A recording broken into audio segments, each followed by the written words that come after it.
So, welcome to episode 2 of the Let's Talk Disability series. I'm Jackie Carter. I'm a professor in statistical literacy in the University of Manchester, and I'm also the EDI academic lead for disability.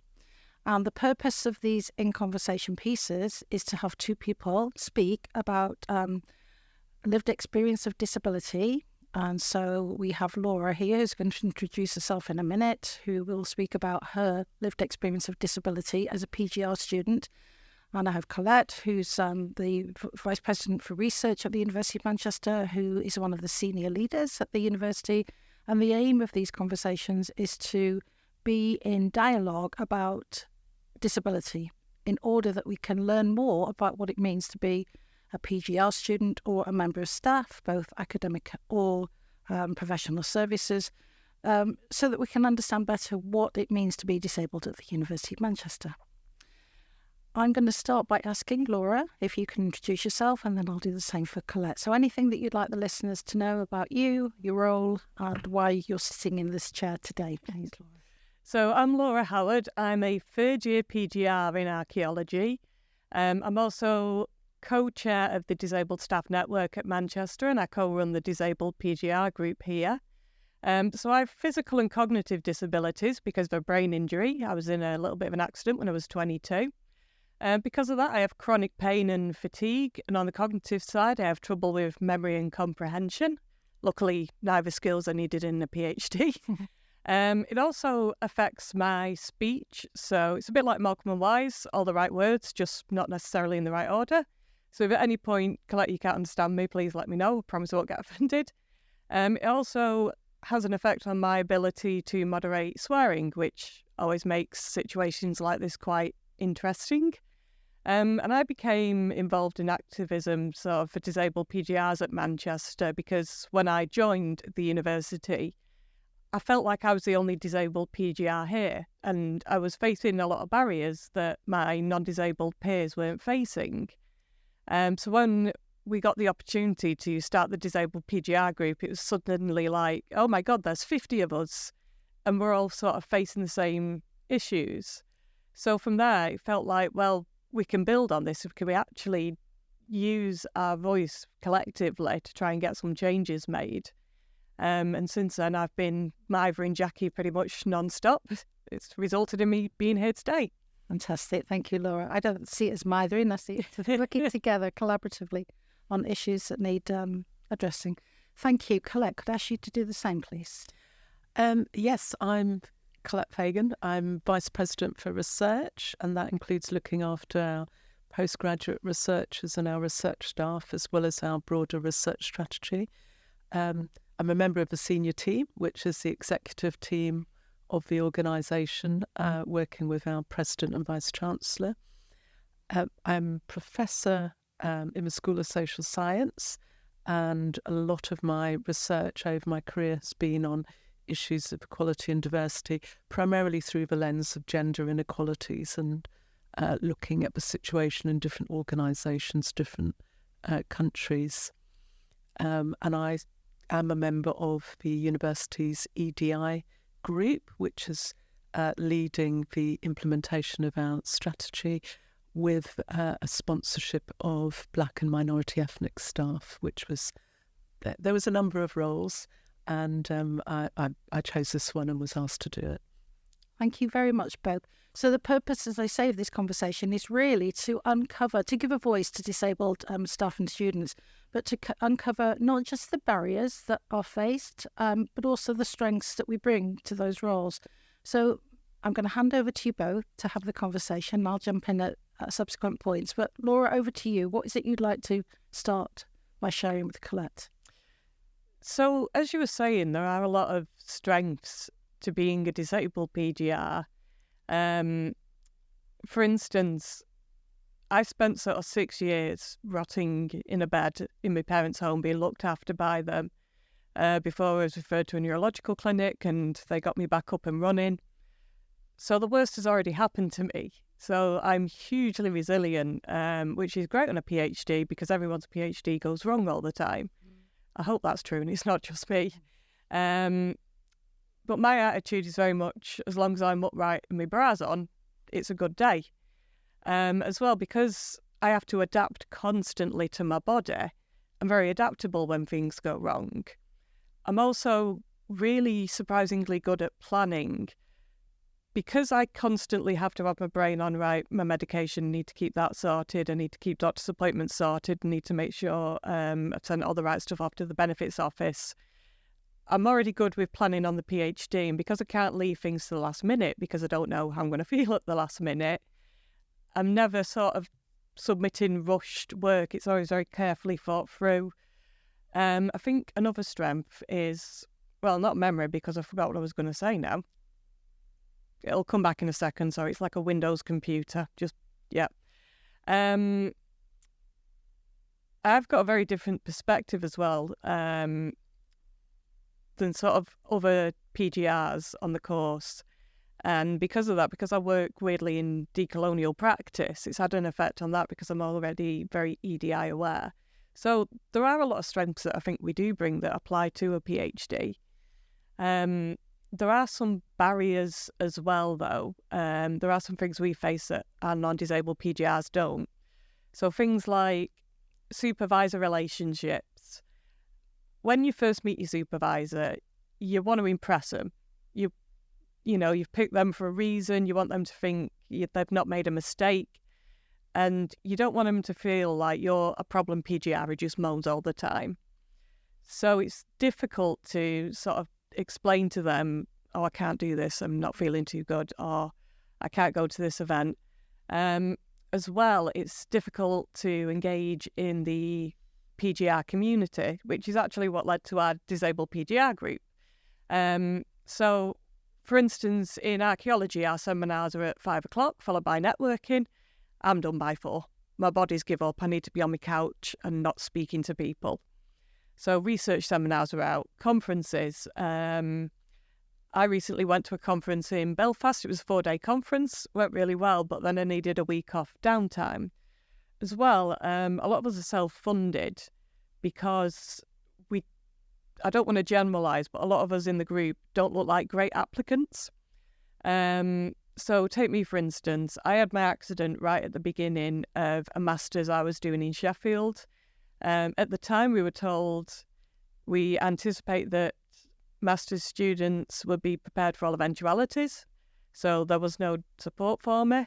So I managed to get a pass, but it was barely a pass. Which, good news, disability support has improved. Well done. I then spent 6 years, as I said, rotting in a bed. So when I rocked up to the University of Manchester with me barely a pass and me nothing on me CV, they pretty much slammed the door in my face. Now my supervisor, he really believed in my project and he did everything to try and get me in. He had me write reports on how my disability affected me. But at the end of the day, I was super impressed that I'd relearned to make toast for myself without burning my house down, but it didn't look impressive on a CV. So I ended up having to do a second master's, which went really well, did great. I'm on the PhD now, but I am a little bit that I had to spend 10 grand to prove that I'm as capable. And it has a knock-on effect in funding and other members of our group where it's took them 5 years instead of 3 to complete a bachelor's because they've had time off for treatment. Similarly, they've not got any experience. So a lot of us are self-funded. And that means we can't really afford to pay for things like conferences. I've rambled on a lot there, haven't I, Colette? You haven't rambled. You've actually been quite organised, which is quite hard in live conversations for anybody. So well done.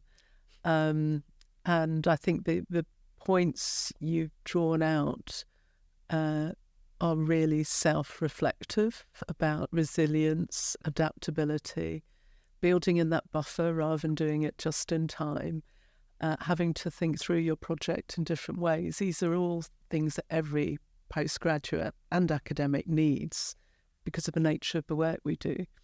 So you are pulling on your strengths while also making it clear it's taking you a long and arduous journey to be able to recognise and develop those strengths for academic work. So a lot of people should be very much in awe of you, Laura. Oh, thank you. I need to take you home and introduce you to my mum. She'd be made up if you said that to her. But that is, I've just remembered now, the other strength is I didn't need to be told when I started what my weaknesses were. I knew I was going to be struggling with writing. I knew I'd struggle with journal articles. So I knew what workshops I needed. So when it came time to my first panel meeting, it was very short because I'd already addressed all my problems. I knew that I had a lot of difficulty remembering the bones, so I went into the lab twice a week just to refresh myself, and I continued to do that. So yeah, so it was just another little strength I've remembered. So you're having to work harder and to compensate for weaknesses in what you can bring that you've recognised, and again, that is really incredible. It does make me wonder why you chose an academic pathway. Yeah, it's a little bit of an interesting path. So I always loved archaeology, but as you might have noticed from my accent, I'm from a council estate, and I felt like heritage was something you did if you had money. So I did forensics in my undergrad because I was like, well, that's going to have a job in it. But then I had my accident, and it was a very distinct moment. I got a letter from DWP saying, we accept that you're disabled. Welcome to the scrap heap of life. And it just felt like I was done. So when I was admitted to the Walton Centre, they were fantastic. We did it wasn't just physio, it was CBT therapy and stuff, and they gave me a goal to work on. And for the first time in my life, I had a little bit of money and time. And I was like, well, I've always loved heritage. I'm going to go and do this. And as well, because I'm quite petty, when they knocked me back, I was like, oh, you knocked me back. I'm not leaving. So another key element of the jigsaw of success in academia is choosing something you have a burning passion, great interest, don't mind working really hard and quite slowly to see the results.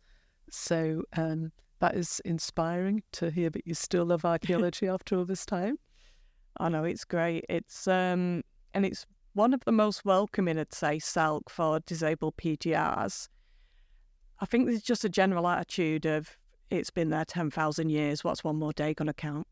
So it's very relaxed. So I actually, because it's osteology, I also work in the biomedical school because that's where the tissue bank is, and it's completely different there. So my supervisor's completely different attitudes, which has worked out great for me because one is basically lying down all the time, incredibly relaxed, and the other is very so on it, the one in the biomedical school. But yeah, I'd say in general, SALC, it's very relaxed, it's very welcoming, very aware of EDI. Can I jump in, Laura? First of all, to say what SALC is, so the School of Arts, Languages and Cultures at the University of Manchester, but also maybe to pick up a little bit around the role of supervisors. You've talked about having very different but very supportive supervisors. Is there anything that you would want to sort of elicit further from that role of a supervisor to a disabled PGR like yourself? One of the big barriers, I think, is that you really don't want to disappoint them. So I do lived experience of disability training for different departments, and I put up a photograph of me looking disgraceful. You'd be able to tell what I'd eaten that week because it's encrusted on my pyjamas. And I do that because that's a representation of the person I don't want my supervisor to see. I don't want him to see me. I want him to see me as an academic. And even though he is lovely and could not, he's got 3 disabled PGRs, and there's a reason for that. But still, I have a lot of difficulty talking to him about the barriers I face because I don't want to let him down. And I don't want his view to change of me from academic to... Do you know when you have a family party and it's 7 p.m. and you have to put your gran in the taxi and you'll go, oh, it's time to go home. I don't want to be that person. And it's really difficult to get past that barrier and talk to him about it. And I know from experience as well, some of our PGRs who are more able to talk to their supervisors, it's not through malice, they just don't know what to do. So the stock answer is to go to DAS. But it is a difficult one. I guess a sort of practical advice I'd give is, if you're a supervisor, reread DAS reports monthly. because you're going to forget. It's only natural. It happened to me in my first year. So with the physical disabilities, because you can see it, I've got a crutch. If I sent an email saying I can't come in today, which I hated doing, I'm in a lot of pain, then they'd be like, fine, get it, not a problem. But I was working with another supervisor on bones, and she was sending me like journal articles to read to refresh my knowledge. And then when she's asking me about them the next week, I'm saying, yeah, the journal article, the one with the words on the paper. Yeah. Because my memory just couldn't retain that information. And she was getting frustrated. She wasn't being horrible or anything. But we had a panel meeting in my first year, my first panel meeting, and my external examiner asked, how does your disability impact you? And I just brought up, I've got the cognitive issues, it affects my memory and my comprehension. And just having that reminder, it completely changed their attitude. But yeah, so reread, especially for those hidden disabilities, it'll just help it sink in. Another thing that I did that you can ask your PGR maybe to do if they feel comfortable is I wrote down a list of everything I needed to do as a PhD student, from conferences to reading journal articles, right down to just sitting in a chair for extended periods of time. And then I wrote down every way my disability would impact that area, and then strategies for things I could do to combat that. So if they're comfortable, maybe do that with them. And just let them know that you're there. Don't do it in the sympathetic head tilt or you poor little soldier way. Just be like, I understand that there are barriers that you're going to face. If there's anything I can do, please feel free to talk to me. So I think there's two things there. There's a lot of things, but two practical things. One is, DAS may be under-resourced, and I think that is something for the disability team to pick up with the EDI group. I should say what DAS is. The disability advice for staff and students. Because one of the things as a postgraduate supervisor is you have to be able to signpost your students to a number of sources, partly because the supervisor is primarily there for academic supervision, and some of our staff who make excellent academic supervisors are not going to be equipped to identify early onset of mental ill health and well-being, or financial issues, or complex disabilities which range across the whole spectrum of needs. So we've got a tricky role here at the university, which is equipping people to do the core bit that they can do, which is supervise in a specialised area, while also helping you navigate the range of services for specialist support across, as I said, a number of welfare and well-being issues. But what we do also we have expectations on our supervisors, and we do have a toolkit about what's expected on both sides of the relationship / contract. And what we could do specifically here is ensure that how disability is addressed in that toolkit is done properly. And I think your idea of, or not your idea, the thing that you have used about mapping out where your particular obstacles are in relation to the things we expect as part of a standard academic path. Not everybody does them anyway, but conferences, etc., is a really practical thing we can do. Because most people find it easier when they've got a practical task in front of them to start that conversation and to understand and avoid the their approach through to the, sorry, you can't see that on a radio, frozen face because it's a rabbit in the headlights who doesn't know what to do. Yes. And this comes up with disability. It can come up with being a part of an underrepresented group. with others. So it's not specific to disability, but I think there are things we could do around the toolkit to open that conversation and to help raise awareness with the supervisor about your specific needs as a postgraduate, but also the process, the wider issues around different disabilities.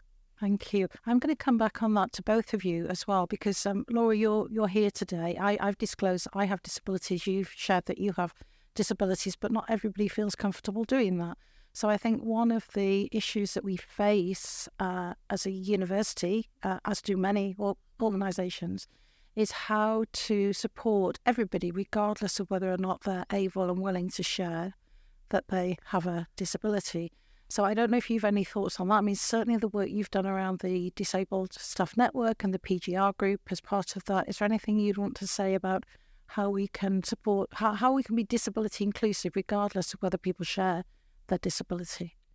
I think if you just, it might be a bit simplistic, but when you're designing things, so we'll say these networking events, go with the thought process of someone is going to turn up, is going to face this barrier, someone's going to have difficulty getting into the room for this reason. Try and cover your bases as much as possible there. As well, make sure you've got so a big issue we've had is report and support. So that's been with the staff network and as well with our postgraduates. They feel like there isn't a place they can turn to when they do face these barriers, when they have these negative experiences. Unfortunately, we've had some disabled PGRs face abuse and harassment, and they don't really trust the university in these circumstances. And it's very difficult to get rid of that mindset. I think the Disabled Staff Network and the Disabled PGR group have been really good at sort of helping people to disclose, because it's peer support. And there's an instant sense when you join those groups that, okay, these people get it, they understand what I'm going through, and I'm safe disclosing to them, and I can tell them what's happened to me, and they're not going to tell anyone else, or if I do need help, they're going to be there to help me. And we've had that a few times. So again, with that person who was abused on campus, we managed to set up a series of meetings with security to address that. And now the bind us all panic bracelets, where you press it and security runs to your location. So yeah, having those peer group, a few people have said it's been a lifesaver for them. And it's a place where it's one of the first places they felt safe talking about everything that affects them. So I would say maybe signpost them to that. Make sure you've got a strong report and support system, so when people do have these issues. So one of the major ones we have is line managers disregarding staff's DAS plans. And when they report it, nothing gets done. This is what they're reporting back to me. So they just give up. And they don't want to then talk about other barriers they're facing, because they feel it's going to have a knock-on effect on their career. Sorry, that all went very dark. No, it's unpacking and being realistic about what an organisation can do in steps. And I think there were, again, if I can just partition. So I think Jackie's question was about undisclosed, unseen disabilities, which is very... I welcome a solution on how you handle that as an organisation. But the points that you were making were about not disclosing when you've hit barriers because you've given up. And so this is how my brain works most of the time. So the group that you've talked about is about that collective mentoring and coaching, where you can, you've got someone to turn to talk to without there being a fear of repercussions. And if that group really functions well, they also know how to work for university in terms of both the official routes, but the workarounds of how you escalate to the right person. So that's why having staff groups as one form of mentoring and coaching is really important. The other I find it hard as a member of a senior team and as a sociologist is when you unpack people feel or they've heard and they're already positioning themselves.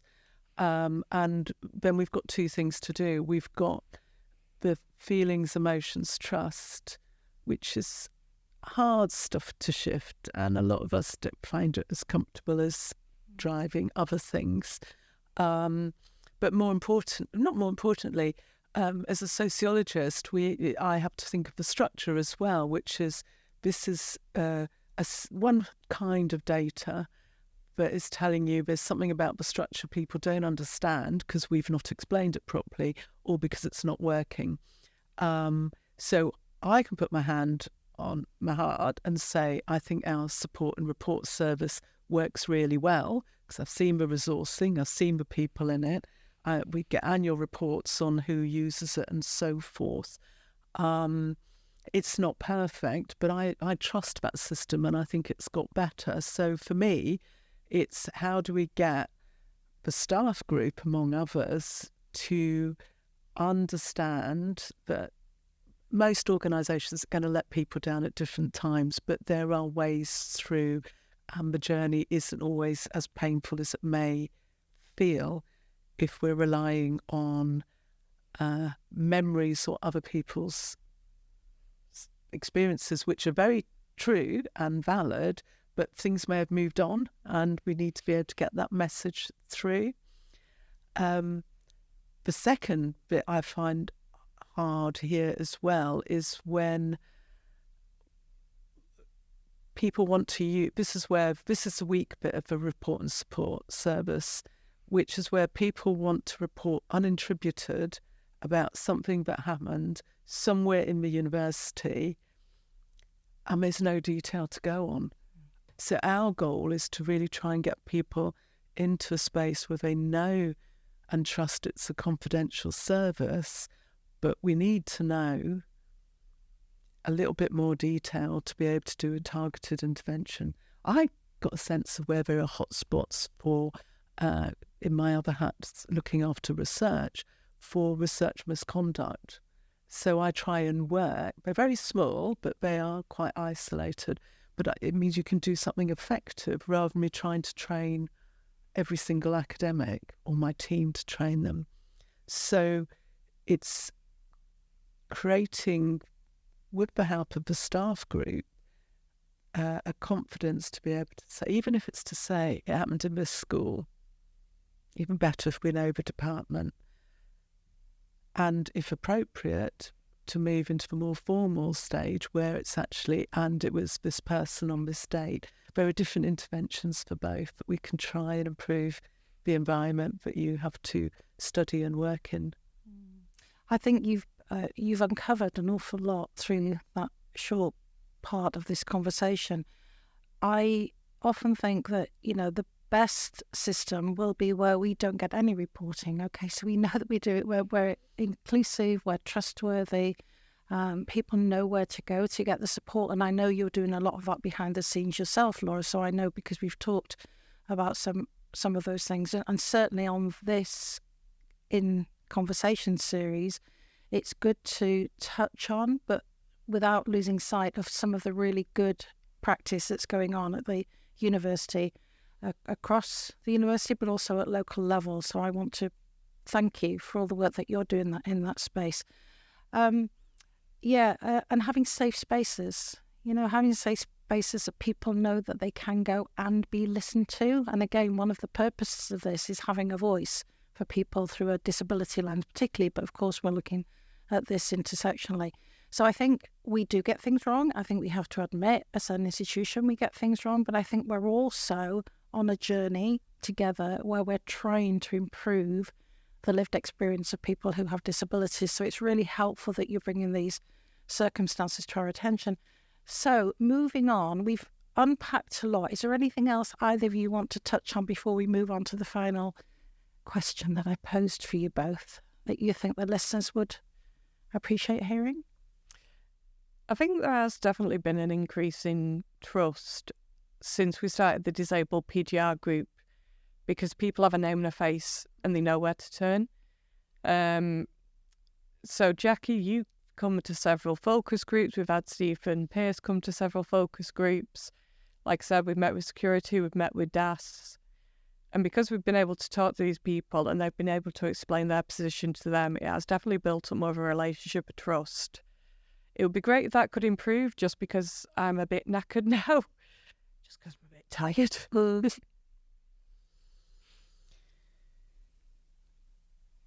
I suppose I'm going to bounce that one to Jackie in terms of thinking about the support that is provided and can be provided. So I can see why people come to you with your skill and empathy, but you shouldn't have to do it all yourself. And that's actually something we try and teach about leadership anyway, of self at every career stage. Is sometimes it's about being able to pass it on, but you've got to be able to pass it on to somebody. So I think that's a little bit about our disability advice support service, plus where you can be the gateway, for want of a better word, but some of the other things should not land on you. I'm probably telling you what you already know, but there is a hardship fund, but you might be able to tap into for some of the extra expenses or time that you've been spending on this project. Thanks, Colette. I think you're right to bounce it to me, and hopefully you'll be reassured that one of the things I have asked Laura and the other two co-chairs of the Disabled Staff Network is to quantify the amount of time that they're currently giving to these activities, so that we have an evidence base to see the amount of support that's being requested. And if we can't meet it, then we need to have conversations about what that means. So we're talking to each other, and I hope you feel supported, Laura. But absolutely, you need to look after your own health, because ultimately, if you become tired, then the whole stack of cards falls apart. So let's move to the final two questions. As at the end of these conversation pieces, I ask each of my guests to ask the other a question. So Laura, I've given you the question there. So if I could ask you to start by asking Colette the question, and then she'll reciprocate and ask you one. So Colette, what one thing will you commit to do as a result of this conversation? I will commit to go back to our postgraduate research team on the broader area of postgraduate research support. I mentioned the supervisory toolkit, and I think there's a way of integrating with the support of, without creating more work for you, but drawing on the work you've done already and Jackie's insights and oversight of this, how we can integrate this as part of all the other things, but equally legitimate, that we expect our supervisors to do. More generally, we have a postgraduate researcher policy and wellbeing support, and I know from earlier conversations this year that one of the areas which they feel they are not doing as well on as others is some of the disability needs of some students, postgraduate students. So I think that's a bit of the organisation I can work with to help improve things for postgraduate researchers with the team who are responsible for making the environment appropriate for you. All the other things I'll leave with Jackie. Thank you, Colette. And then over to you to ask Laura the question that I've asked. What one thing would make a difference to your experience as a University of Manchester postgraduate researcher? So I'll start, by the way, because I feel like I've slagged UOM off for half an hour. It is a very welcoming place generally for disabled people, especially PGRs. And the PGR journey, it can actually be really suited to disabled people because there is that flexibility. Now, this might be a bit vague, but the one thing that would make a difference would be to take away the fight. Everything is a constant fight, fighting to be included in the PGR community, fighting to advance your career by going to conferences, fighting to get the support you need. And it sort of feels like it's strange because I have less energy and yet I have to do more. And this analogy might not make sense, but recently me and my friend Kat, who is a non-disabled PGR, we both helped our other friend move house because we both drive. And it feels like she's turned up in a brand new people carrier, 7 seats, fresh off the lot. And I've turned up in a 1984 Ford Cortina with like 3 wheels and smoke coming out of it. And they've gone, right, we're going to put all the books and heavy stuff in Laura's car. Don't worry if it doesn't fit. We'll just start strapping stuff to the roof and then we'll all climb in. Kat, you take some duvets and pillows.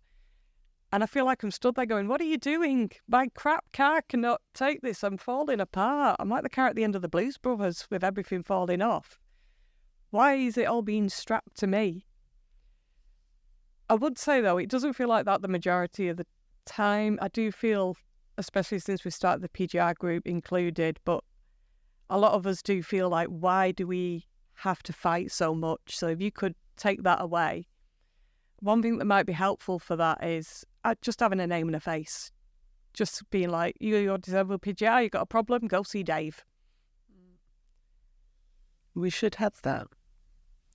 Thank you, Laura. Well, thank you both of you very much for today's very open, honest, in-depth and challenging conversation, which is actually what I want to get out of these conversations. So I'm going to say thank you and goodbye for now.